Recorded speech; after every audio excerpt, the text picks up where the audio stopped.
Good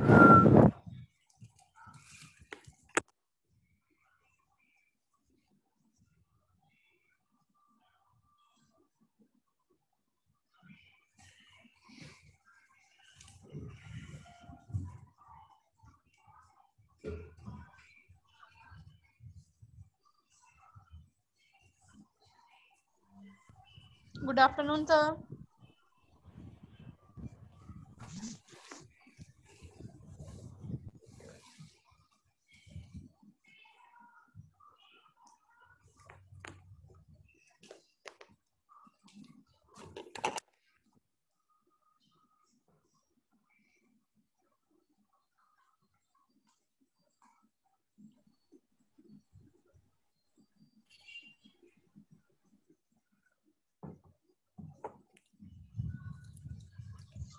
Good afternoon, sir.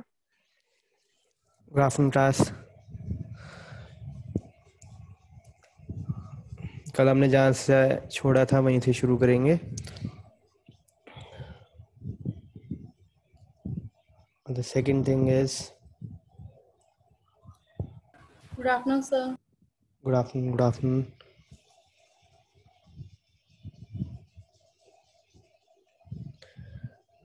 कोई मीनवाल किसी का कोई डाउट है वो पहले पूछो।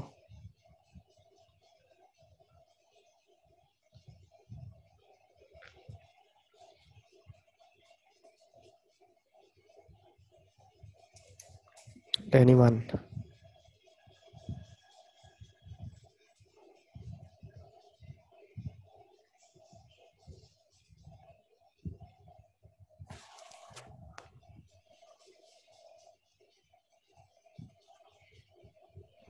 Good afternoon, sir. Good afternoon. Anyone is having any doubt, she can ask.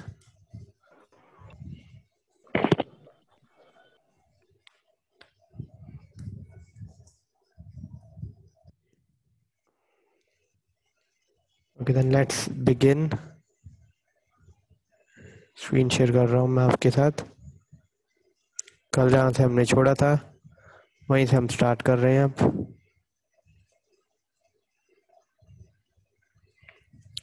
Okay, सो ये आपका सेट डिफरेंस था बेसिकली। ਉਹ ਤਾਂ ਮੈਨੂੰ ਪਤਾ ਲੌਕ ਤਾਂ ਮੈਨੂੰ ਪਤਾ ਹੈ।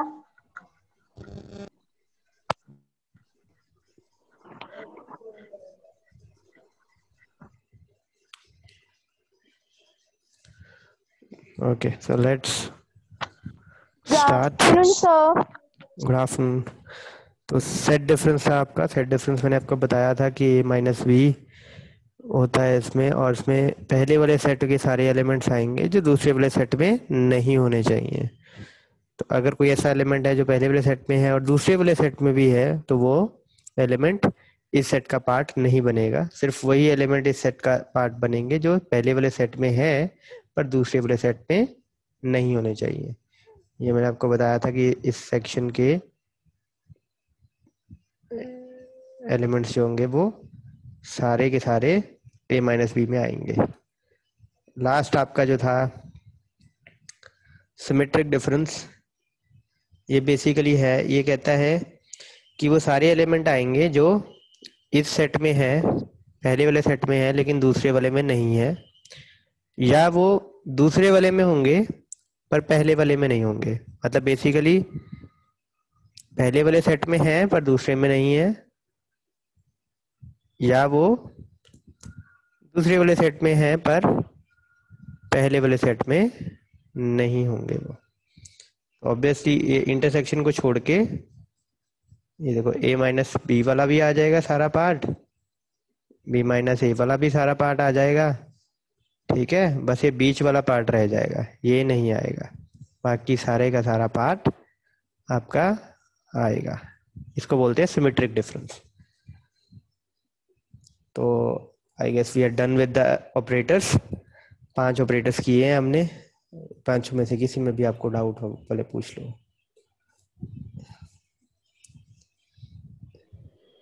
सर ये दोबारा एक्सप्लेन करना। सिमेट्रिक डिफरेंस क्या कहता है कि दो सेट का सिमेट्रिक डिफरेंस होगा।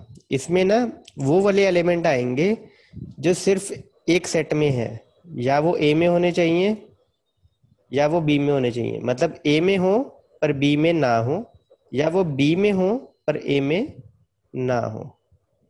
ठीक है, दोनों सेट्स में नहीं होने चाहिए, वो किसी एक सेट में ही होने चाहिए, या तो ए में या सिर्फ बी में। तो बेसिकली यही हो गया ना, सिर्फ ए में ए माइनस बी, सिर्फ बी में बी माइनस ए। ठीक है, और या मतलब यूनियन। Is it okay? तो यही देखो हमने किया था। सिर्फ ए वाले एलिमेंट आएंगे तो 2 देखो बी में भी है, 4 देखो बी में भी है, 5 भी है बी में, इसलिए 8 आया। सिमिलरली बी में देखा तो 1 और 3 ए में नहीं है, इसलिए वो आ गए। 2 4 5 जो है ए में है, इसलिए वो नहीं आ पाए। ठीक है, ओके है। किसी को कोई डाउट है तो पूछ लो पहले, और फिर हम आगे मूव करें, फिर आगे मूव करें हम। I give you 20 seconds to think, फिर आगे मूव करते हैं। अटेंडेंस मार्क कर दो मीनवाइल।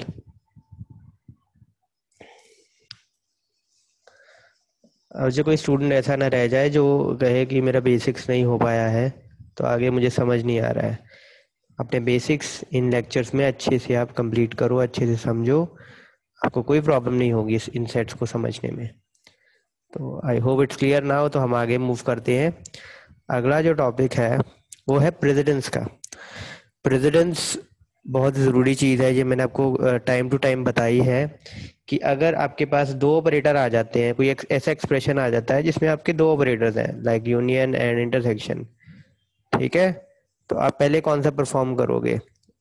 वो कौन डिसाइड करता है? वो डिसाइड करती है प्रेसिडेंस। कि दो ऑपरेटर अगर आ जाते हैं तो दोनों में से कौन सा पहले परफॉर्म करना है, यूनियन करना है कि इंटरसेक्शन करना है। ऑब्वियसली जिसकी प्रेसिडेंस ज्यादा होगी वो आप पहले परफॉर्म करोगे। तो अब प्रेसिडेंस आपकी कुछ इस तरीके से होती है। सबसे ज्यादा प्रेसिडेंस होती है आपकी ब्रैकेट की, मतलब जो भी चीज ब्रैकेट में होगी ना वो आप सबसे पहले सॉल्व करोगे। फिर बच्चे उसके बाद ब्रैकेट खत्म होगी, ब्रैकेट नहीं है, अब ब्रैकेट सारी सॉल्व हो चुकी है या है ही नहीं है, फिर आप देखोगे कि कहीं कॉम्प्लीमेंट है। अगर कहीं कॉम्प्लीमेंट है तो कॉम्प्लीमेंट आप उसके बाद कॉम्प्लीमेंट सॉल्व करोगे, फिर आप इंटरसेक्शन सॉल्व करोगे, फिर आप यूनियन सॉल्व करोगे, फिर आप सेट डिफरेंस, और लास्ट में आप सिमेट्रिक डिफरेंस सॉल्व करोगे। ठीक है, ये है प्रेसिडेंस। जैसे आप मैथ्स में सबसे पहले ब्रैकेट सॉल्व करते हो, उसके बाद आप पावर सॉल्व करते हो, उसके बाद आप डिवीजन या मल्टीप्लिकेशन सॉल्व करते हो, उसके बाद आप प्लस या माइनस सॉल्व करते हो, ठीक वैसे ही सेट थ्योरी में पहले आप ब्रैकेट सॉल्व करोगे, फिर आप कॉम्प्लीमेंट सॉल्व करोगे, फिर आप इंटरसेक्शन सॉल्व करोगे, फिर आप यूनियन सॉल्व करोगे, फिर सेट डिफरेंस और symmetric difference. So is it clear? Precedence जैसे एक एग्जांपल है, A union B intersection C है, तो सबसे पहले क्या सॉल्व होगा? B intersection C. क्यों बी इंटरसेक्शन सी क्यों सॉल्व होगा सबसे पहले? क्योंकि इंटरसेक्शन की प्रेसिडेंस ज्यादा है। पहले इंटरसेक्शन होगा फिर यूनियन होगा। एक और चीज जो मैं कॉमनली पहले भी बताया है आपको मैंने, एक बार मैं दोबारा वो ये भी एक बार रिपीट कर देता हूँ। जब आप बी इंटरसेक्शन सी करते हो तो इसका कोई रिजल्ट आएगा, there will be some set as a result. और जब आप ए की फिर यूनियन करोगे ना, तो आप बी के साथ नहीं करोगे, आप इस पूरे रिजल्ट के साथ करोगे इसकी यूनियन। ठीक है, तो कभी भी ऐसा ना करना कि बी इंटरसेक्शन सी कर लिया और यूनियन करते वक्त आप ए यूनियन बी कर दो। नो, ये गलत है। ए की यूनियन किससे होगी? जो भी आपका बी इंटरसेक्शन सी का रिजल्ट आएगा ना, उससे आप यूनियन करोगे ए की। So is that okay?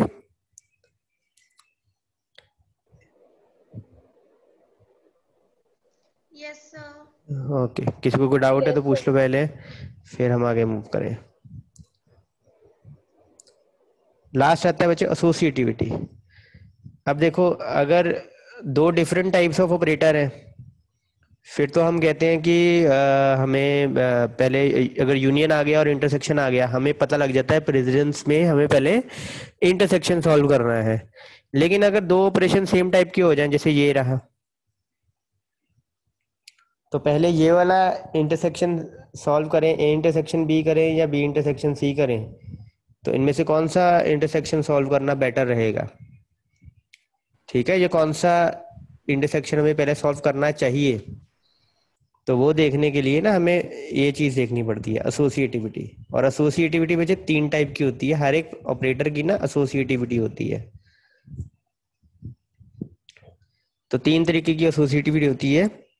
एक होती है लेफ्ट टू राइट, मतलब पहले लेफ्ट वाला आपने सॉल्व करना है, फिर राइट राइट की तरफ बढ़ते जाना है।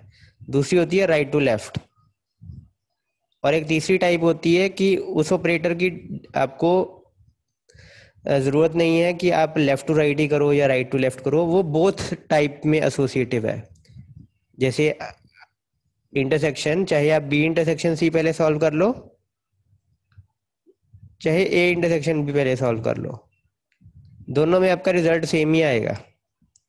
तो उसको बोथ साइड एसोसिएटिव कहते हैं वैसे तो। लेकिन अगर जनरली स्पीकिंग मैं आपको बताऊं तो एसोसिएटिविटी सभी ऑपरेटर्स की मैं बोल देता हूं। आपकी बच्चे 2 ऑपरेटर है, कॉम्प्लीमेंट और सेट डिफरेंस।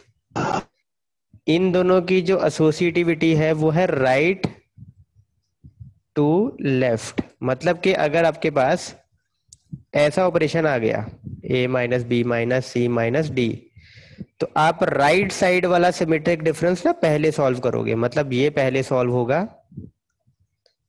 फिर ये सॉल्व होगा, और लास्ट में ये सॉल्व होगा। मतलब राइट से आपने लेफ्ट की तरफ बढ़ना है अगर आपका ये सेट डिफरेंस है। लेकिन बाकी के सारे ऑपरेटर्स यानी कि यूनियन, इंटरसेक्शन हो, सिमेट्रिक डिफरेंस हो, तब आपने क्या करना है, आपने लेफ्ट वाला पहले करना है और फिर आपने राइट की तरफ मूव करना है। तो एसोसिएटिविटी वजह समझ आई सभी को? Yes sir. सर रिपीट कर दो। रिपीट कर दें? ओके, रिपीट मैं कर देना। लेट अस सपोज आपका कोई ऑपरेटर है लेफ्ट टू राइट एसोसिएटिव है। लेफ्ट टू राइट एसोसिएटिव का मतलब क्या होता है कि पहले आपने लेफ्ट सॉल्व करना है, फिर आपने टुवर्ड्स द राइट मूव करना है। ठीक है, टुवर्ड्स द राइट आपने उसके बाद मूव करना है, पहले आपने लेफ्ट सॉल्व कर देना है। और राइट टू लेफ्ट का मतलब क्या होता है कि पहले आपने राइट वाला, राइट मोस्ट वाला ऑपरेटर आपने पहले सॉल्व करना है, और फिर आपने लेफ्ट की तरफ मूव करना है, फिर लेफ्ट वालों को सॉल्व करना स्टार्ट करना है। ठीक है, पहले आपने राइट मोस्ट सी माइनस डी किया, फिर आप बी सेट डिफरेंस सी माइनस डी करोगे, और लास्ट में आप ए सेट डिफरेंस जो भी इसका रिजल्ट आएगा उसके साथ करोगे। Is it okay now? Yes sir. किसी का स्टिल कोई डाउट है बच्चे, पूछ सकते हो आप। ये आपका बेसिक हो गया है, मतलब आपको सेट्स की कोई भी चीज समझने में कोई प्रॉब्लम नहीं आनी चाहिए क्योंकि बेसिक्स हो चुका है आपका। 2-4 चीजें हैं वो ऑब्वियसली आपके मन में वो डाउट आएंगे, वो जैसे जैसे आप उसकी एक्सरसाइज करोगे, उसको सॉल्व करोगे, वो मेरे से आप पूछ सकते हो। उसके लिए हम नेक्स्ट मंडे एक डाउट सेशन रख लेंगे। लेकिन अब आपके अगर बेसिक ये क्लियर हो चुके हैं कल के और आज के लेक्चर में, तो आपका कोई भी अब ऐसा टॉपिक नहीं बचेगा जो आपको आप उसको मतलब समझ ही ना पाओ, बेसिकली पूरा समझ ही ना पाओ कि ये क्या चीज़ है। हाँ, थोड़ा बहुत डाउट जरूर रह जाएगा आपके माइंड में, कोई नया टॉपिक आप पढ़ोगे वो आप पूछ सकते हो। Now it's up to you कि आप प्रैक्टिस करो।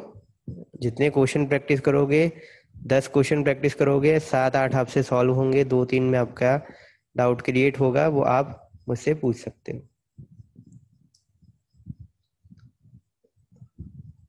और जरूरी नहीं है मंडे तो हम स्पेसिफिकली डाउट सेशन करेंगे ही करेंगे, उसके अलावा भी आप के डाउट्स अगर होते हैं आप क्लास को जल्दी ज्वाइन करो। पहले 5 मिनट 4 मिनट हम वेट करते हैं दूसरे स्टूडेंट्स की, मीनवाइल आप अपने क्वेश्चंस अपने डाउट्स पूछो, उस टाइम को भी यूटिलाइज करो।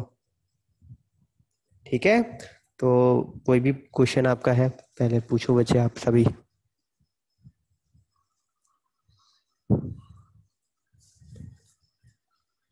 कोई भी क्वेश्चन किसी का भी।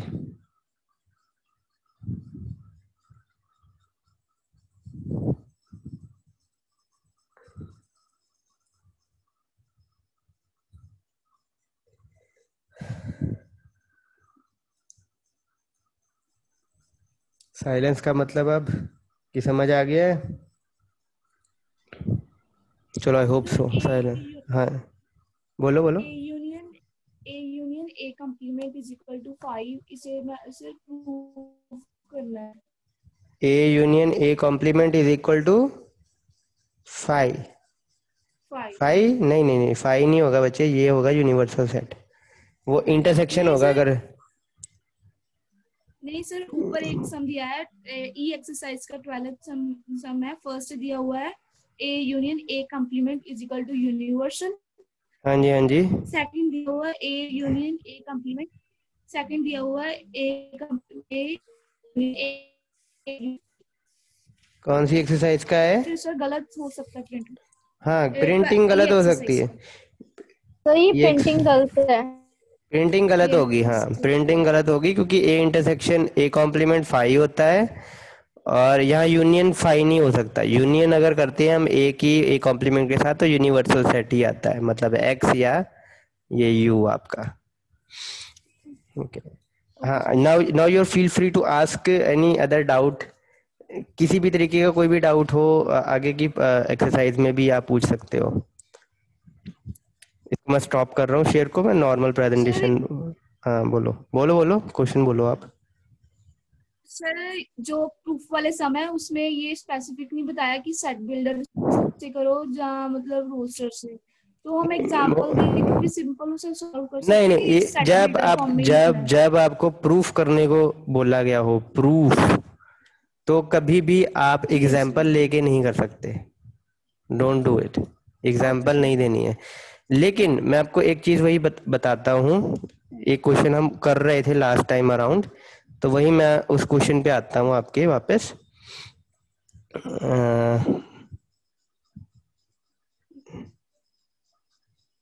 स्क्रीन शेयर करता हूँ मैं पहले।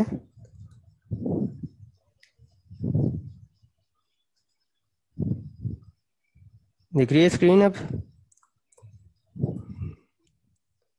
है ना? तो यहीं से हम शुरू करते हैं। तो लेट अस सपोज, मैं आपको एक क्वेश्चन देता हूँ। लेट अस सपोज ये क्वेश्चन है हमारा।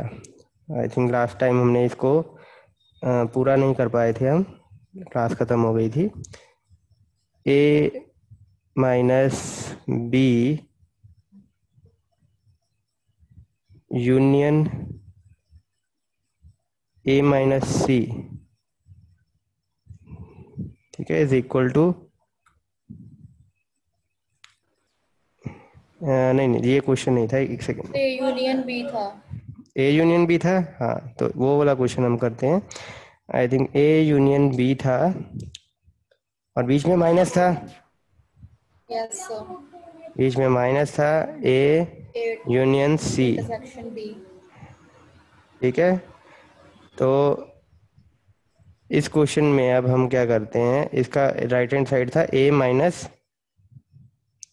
B intersection A minus C, तो ये था आई थिंक क्वेश्चन, यही था इफ यू रिमेम्बर। नहीं आई थिंक ये नहीं था question. Sir A union C की जगह पर ए इंटरसेक्शन बी। चलो हम क्वेश्चन ही चेंज कर देते हैं, इसको मे बी ये, इसको अभी इग्नोर करो। मैं आपको एक क्वेश्चन डालता हूँ। आई थिंक क्वेश्चन कुछ ऐसा था, हम डी मॉर्गन्स लॉ को ही प्रूव कर देते हैं। ये क्वेश्चन है, लेट अस सपोज आपका it is equal to A minus B union A minus C. तो ये आपकी थी set difference form of De Morgan's law, ये था ना क्वेश्चन, इफ यू रिमेम्बर। ये हमें प्रूव करना है। अब इसको आप सेट बिल्डर फॉर्म से भी प्रूव कर सकते हो अगर आपको उसमें अच्छा लगता है, उसमें आपको सिंपल लगता है, लेकिन आप लॉस को यूज करके भी ये बना सकते हो। इसको सॉल्व करने से पहले ना मैं आपको दो चीजें ऊपर बना के लिखा देता हूँ। एक तो बच्चे आपका ये आपको याद होगा, मैंने आपको बोला था इसको अच्छे से समझ के अपने दिमाग में फिट कर लो। ये बहुत काम की एक इक्वेशन है।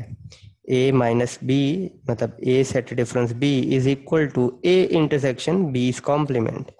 इसको हमने प्रूफ किया था, ठीक है। तो वही मैं यहाँ पर यूज करने वाला हूँ। तो मैंने लेफ्ट हैंड साइड से शुरू किया, ठीक है। लेफ्ट हैंड साइड क्या है, A set difference B intersection C. अब देखो ए, इसको सेट डिफरेंस को हम इंटरसेक्शन में कन्वर्ट कर दें, तो सेट डिफरेंस में कन्वर्ट कर दिया हमने।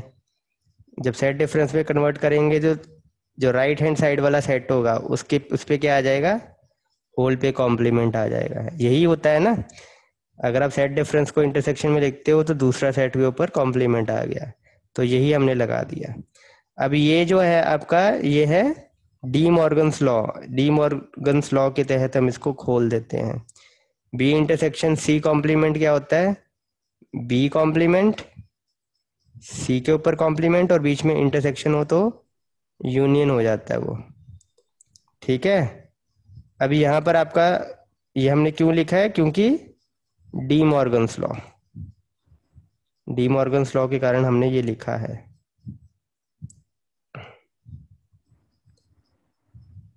अब यहाँ पर ये बाहर इंटरसेक्शन है, अंदर यूनियन है, तो डिस्ट्रीब्यूशन लॉ लगेगा यहाँ पर, distributive law, because distributive law. चाहे तो आप इक्वेशन भी लिख सकते हो। तो डिस्ट्रीब्यूटिव लॉ अप्लाई करेंगे हम इस पे, तो क्या हो जाएगा, ए इंटरसेक्शन बी कॉम्प्लीमेंट, बाहर आ जाएगा आपका यूनियन, ठीक है, और ए इंटरसेक्शन सी कॉम्प्लीमेंट। अब देखो, अगर हम ए माइनस बी को ए इंटरसेक्शन बी कॉम्प्लीमेंट लिख सकते हैं, तो ए इंटरसेक्शन बी कॉम्प्लीमेंट को ए माइनस बी भी तो लिख सकते हैं ना। Yes sir. तो हमने यहाँ पर लिखते हैं ए माइनस बी, और इसको क्या लिखेंगे, ए माइनस सी। तो ये देखो, लेफ्ट हैंड साइड से शुरू किए, राइट हैंड साइड पे पहुंच गए, और ये आपका आंसर, हेंस प्रूव्ड कि left hand side is equal to right hand side, मतलब A minus B intersection C is equal to A minus B union A minus C. तो ऐसे भी प्रूव कर सकते हो आप लॉस को यूज करके, ठीक है।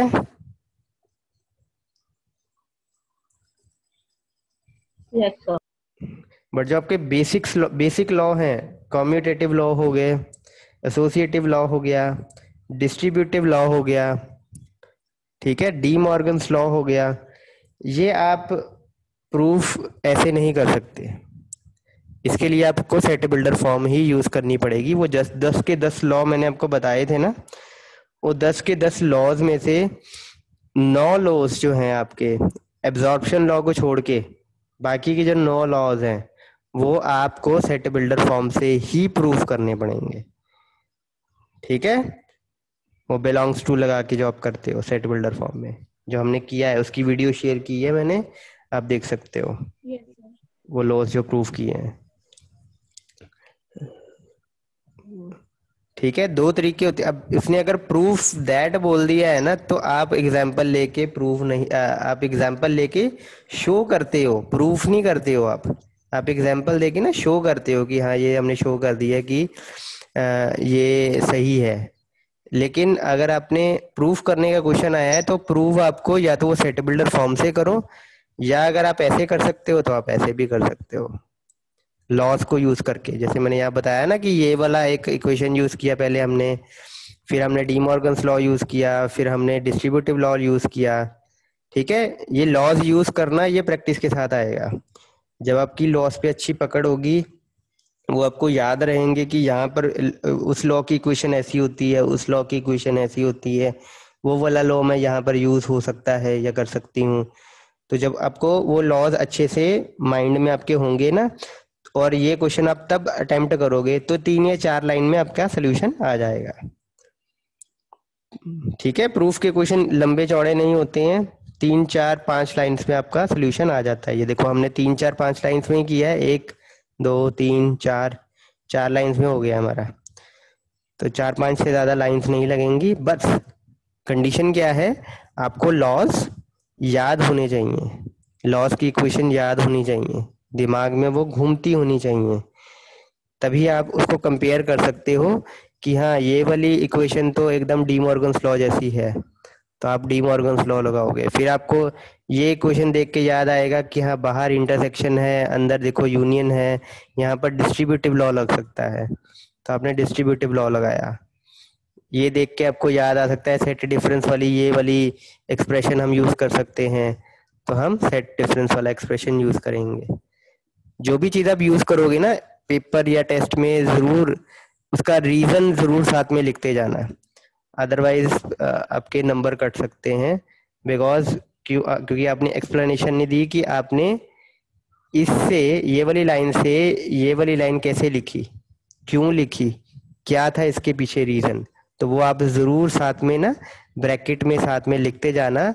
Because D Morgan's law, because distributive law, वो जो भी लॉ आपने अप्लाई किया उसके अकॉर्डिंग आप रीजन देते जाना कि ये वाला लॉ होल्ड करता है, इसलिए हमने ये वाली लाइन को ये वाली लाइन लिख दिया है।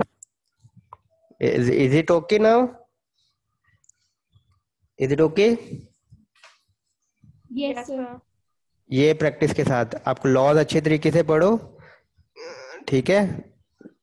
बुक में भी आपके अवेलेबल है, एक वीडियो भी अवेलेबल है LMS पे, आप उसको देख सकते हो। आई थिंक एक ही नहीं 2 या 3 वीडियोस होंगी लॉस के ऊपर, वो आप अच्छे से वो देख लेना। इसके अलावा बच्चे कोई भी डाउट है अब तक आपका वो पूछो। इसके बाद एक टॉपिक शुरू हो रहा है जिसमें काफ़ी कैलकुलेशंस आपकी यूज़ होंगी, फॉर्मूले आपको याद करने होंगे। वो फॉर्मूले मैं पहले आपको लिख के मैं यहाँ पर ना दे रहा हूँ, उसको आप नोट कर लो, उसको याद करना। कुछ फॉर्मूलेज मैं लिख रहा हूँ यहाँ पे, 1 मिनट। उससे पहले मेरे को बताना कार्डिनैलिटी सभी को याद है? कार्डिनैलिटी क्या होती है? Cardinality number of elements in a set. Number of elements in a set लिखे कैसे जाते हैं? Number of elements in a set हम ऐसे लिखते हैं, नंबर ऐसे लिखते हैं ना कार्डिनैलिटी, विद इन ब्रैकेट, है ना? ऐसे लिखते हैं ना, हाँ या ऐसे भी लिखते yes, हैं, या ऐसे भी लिखते हैं, है ना? ठीक, तो अब कुछ फॉर्मूले। पहला फॉर्मूला ये रहा आपका।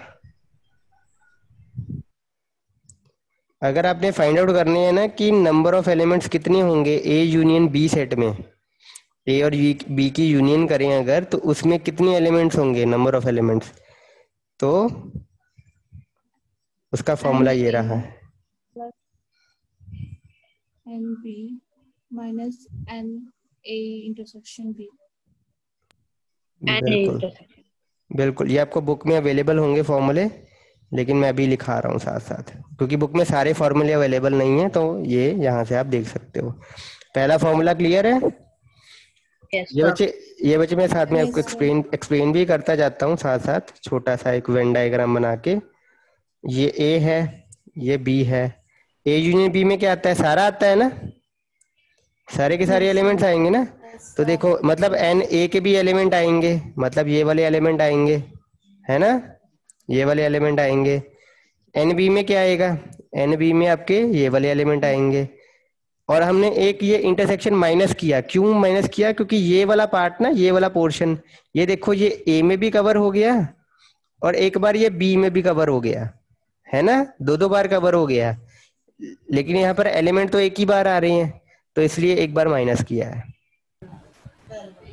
ठीक है, मैं एक्सप्लेन भी कर रहा हूँ ताकि आपको याद रहें ये फॉर्मूले। उसके अलावा दूसरी चीज मैं आपको बता रहा हूँ, अगर आपको सपोज ए यूनियन बी भी दिया है, ए भी दिया है, बी भी दिया है, ये नहीं दिया है, ये फाइंड आउट करना है, तो आपको ये पता होना चाहिए कि राइट हैंड साइड वाली चीज मैं लेफ्ट हैंड साइड पे भी लेके जा सकती हूँ, लेफ्ट हैंड वाली साइड वाली चीज राइट हैंड साइड पे भी लेके जा सकती हूँ। ठीक है, साइन चेंज हो जाते हैं, रिमेम्बर। तो ए इंटरसेक्शन बी का फॉर्मूला क्या होगा? N A plus N B minus NA यूनियन B। ए यूनियन बी, ठीक है, ये दूसरा। ओके, एक बच्चे सेट होता है डिसजॉइंट सेट बोलते हैं जिसको हम, डिसजॉइंट सेट। वो क्या होते थे? Remember disjoint set, When A union B is equals to 5. A intersection B is equal to 5। ठीक है, डिसजॉइंट सेट ये होते हैं बच्चे,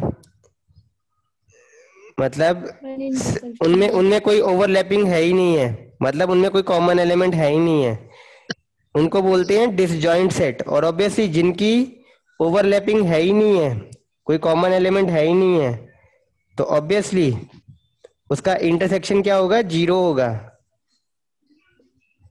ठीक है, तो उसका फॉर्मूला ये रहा, if A and B are disjoint, तो ऑब्वियसली उसमें हम इंटरसेक्शन लिखेंगे नहीं, क्योंकि इंटरसेक्शन ये 0 होगी, number of element in the intersection is 0। क्योंकि देखो यहाँ कोई कॉमन एलिमेंट तो नहीं ना नजर आ रहा है, ए में अपनी एलिमेंट है, बी में अपनी एलिमेंट है, तो obviously number of elements A intersection B में 0 ही होंगे। क्लियर है? Yes sir. ठीक है, ये एक्सप्लेन साथ साथ मैं एक्सप्लेन इसीलिए कर रहा हूँ ताकि कोई आपको रटना ना पड़े इसको। ठीक, रटी हुई चीज भूल जाती है। आगे करें? ओके, अगला टॉपिक अब करता हूँ मैं। ये 2 सेट वाले पे ही चल रहे हैं अभी हम। अगर आपको कोई बोले कि मेरे को ये फाइंड आउट करना है, number of elements in A only, ये बच्चे अब इसके इक्वल हो सकता है ना, number of elements in A intersection B complement लिख सकते हैं ना, क्योंकि ए माइनस बी को हम ये लिख सकते हैं, ए इंटरसेक्शन बी कॉम्प्लीमेंट, है ना? Yes sir. यस, तो इसका फॉर्मूला अब आगे होता है ये N A minus N A intersection B. ये फॉर्मूला भी मैं एक्सप्लेन कर देता हूँ आपको कैसे बना। ए माइनस बी में क्या आता है बच्चे, सिर्फ ए वाला पार्ट आता है ना, ए वाला पार्ट यही आता है ना, ये वाला पार्ट। तो अगर इसको देखो आप, पूरा ए आ रहा है, बस इसका ये वाला पार्ट छोड़ के जो कॉमन है, कॉमन वाला छोड़ के बाकी सारा आ रहा है ना। तो कॉमन वाला पार्ट कौन सा है, ये वाला, ये हमने माइनस कर दिया है बस ए से। समझ में आ गया ना ये? समझ में आ गया ना ये? कोई डाउट तो नहीं? चलो आगे मूव करते हैं। ओके, आगे मूव करते हैं अब। अगर आपसे पूछा जाए कि यूनिवर्सल सेट में कितने एलिमेंट होंगे, यूनिवर्सल सेट में, ठीक है, तो इसमें कैसे फाइंड आउट करोगे यूनिवर्सल सेट में? इसमें ऐसे फाइंड आउट होंगे, एन, एक तो A union B plus N A union B complement. ये भी मैं आपको एक्सप्लेन करता हूँ। अब देखो, ये यूनिवर्सल सेट है, लेट्स सपोज ये हमारा यूनिवर्सल सेट है। इसके अंदर 2 सेट हैं, एक ए है, एक है बी।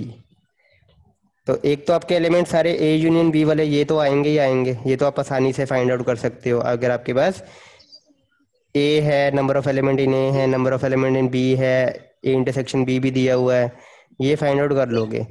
इसके अलावा कौन से एलिमेंट हैं जो इस यहाँ पर नहीं है, वो कहाँ पर हैं, वो यहाँ पर हैं, वो यहाँ पर हैं आपके एलिमेंट्स।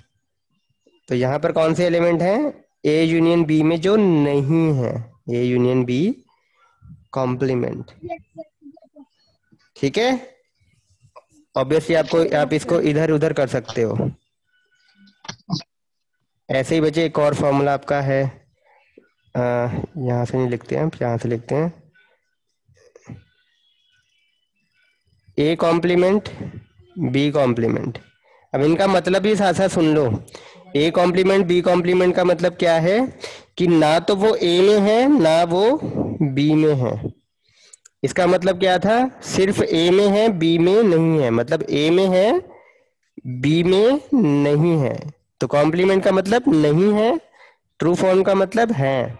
तो इसका मतलब क्या है कि वो सिर्फ ना तो वो ए में है ना वो बी में है, तो ये किसके बराबर आएगा, ये आएगा ऑब्वियसली यूनिवर्सल सेट में जितने एलिमेंट होंगे माइनस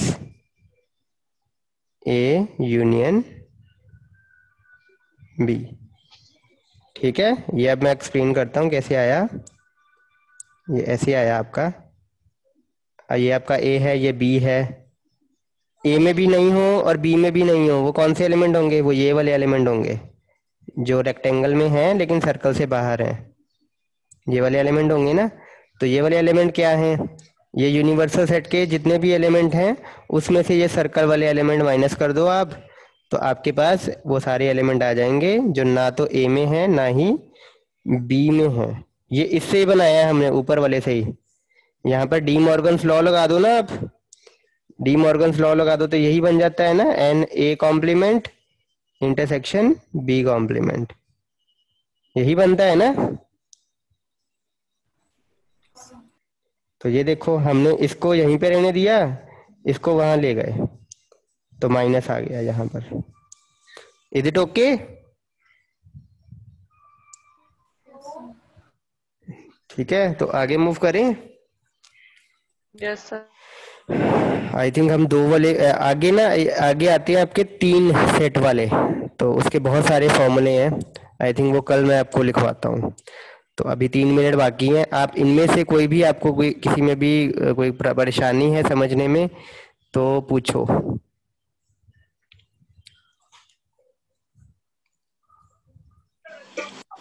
एक्सक्यूज मी सर। हाँ जी, हाँ जी, सर बोलो बोलो। ये एक्सरसाइज में सिक्स्थ सम है उसमें आवाज नहीं बच्चे क्लियर आई आपकी। एक्सरसाइज में सिक्स्थ सम है उसमें का कौन सी एक्सरसाइज में?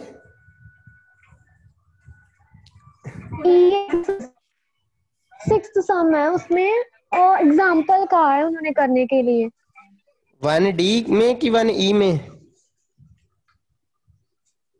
सर 1E में। 1E में 6th सम, एक सेकंड मेरे को खोलने दो।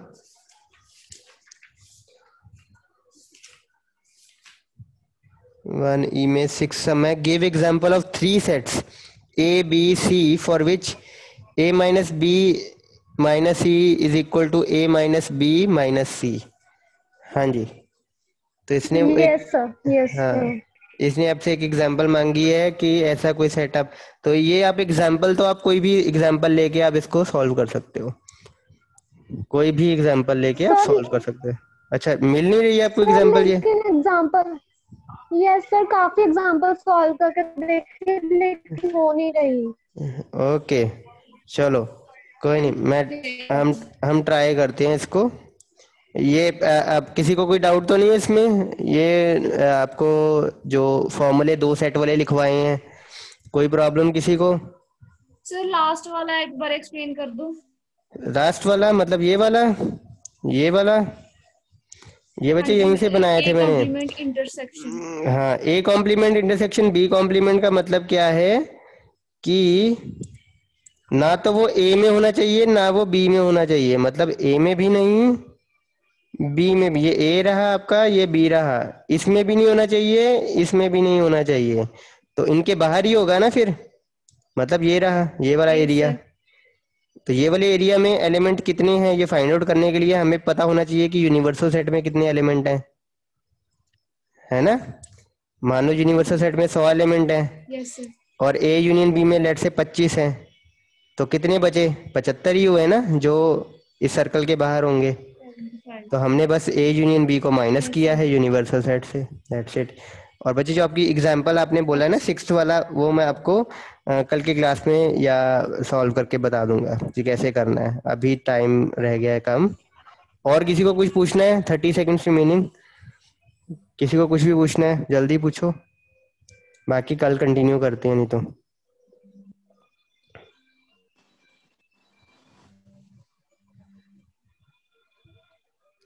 बोलो किसी को कुछ पूछना है जल्दी।